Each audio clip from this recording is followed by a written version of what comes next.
While the Elbow River is believed to have peaked, the levels are still dangerously high. The Red Deer River has not yet peaked and is expected to be at its highest level by late tonight or overnight. The same air mass responsible for bringing floodwaters to Alberta brought severe thunderstorms to Saskatchewan and southern Manitoba. An unconfirmed report of a tornado was spotted this morning in North Battleford, Saskatchewan. Thunderstorms are also responsible for toppling hydro poles in some of Manitoba's main transmission lines this morning, causing power failures for several towns. The high winds also knocked 13 rail cars over on their sides. Now, weather can impact many lines of work, but none can be more true for those with their noses to the ground. Shelley Steeves has the details. Marco. Well, that's Weather Network News for this half hour. Stay tuned for your locals. Of course, they're every 10 minutes on the 10s. And if you see active weather, give our storm line a call, 1-800-463-9463, particularly if you are in northern Ontario today. Stay tuned. There's much more ahead. Happy Father's Day. In Ontario this weekend can be summed up in just one word: hot. A humidex advisory has already been issued for much of the southern half of the province. Temperatures are in the 30s. Very different. A cold front approaching from southern Quebec is forecast to move across New Brunswick this evening. Thunderstorms have been developing this afternoon in Quebec and will creep into New Brunswick into tonight. Well, armchair quarterbacks everywhere are in their glory with the CFL season underway. But as Chris Dawson reports, heat stroke is a very real concern in a very young season. North crews are making progress in a fire burning near Geraldton. Cool temperatures have helped efforts. Kelowna, BC wildfires are still causing problems for area residents. Rats have been moving in, causing problems for locals. Officials are blaming the Cedar Creek Park's new grass as a source of the problem. Mice feed on the root system, which right now is growing rapidly following the recent wet weather. The wildfires also just completely evacuated after flooding began on the only road leading into the community. Across southern and eastern Ontario last night has brought down humidex levels across the province. Make no mistake, it's still hot times, but have calmed down somewhat since yesterday. In fact, several temperatures stay hydrated to help their bodies deal with the high temperatures. Parts of southern Ontario, including Windsor, Sarnia, and Hamilton, are still facing smog advisories.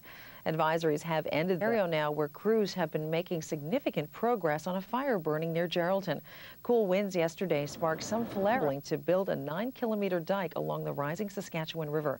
The Manitoba Water Stewardship is predicting that the river could peak next weekend and create the biggest flood the region has seen in more than 40 years. Well, that's your Weather Network news for this half hour. Stay tuned for your locals. They're coming up.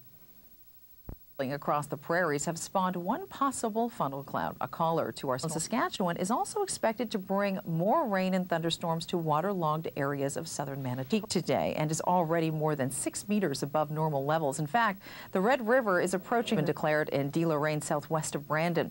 Much of the town is under about half. Areas are suffering through some of the worst nature can bring. One photographer in New Brunswick is trying to show nature at its finest. Shelley Steeves has the story. Attempting once again to recreate the first transatlantic flight from Newfoundland. Millionaire Steve Fawcett and Mark Rebholz are planning to take off tonight from St. John's and make their way to Clifton, Ireland. But it's not the chance of showers in St. John's that are worrying them. It's the weather over the Atlantic that could cause them the most problems. The two have already had several delays due to weather and mechanical problems. In international news, monsoon rains in India are responsible for the death of nearly 100 people and leaving more than 150,000 homeless. Early this morning, the biggest musical event in more than 20 years is being held across the world today. The weather conditions for some network news for this half hour. Stay tuned for your locals. Of course, they're every 10 minutes on the 10s. And if you see active weather, particularly in through the prairies today, give our storm line a call.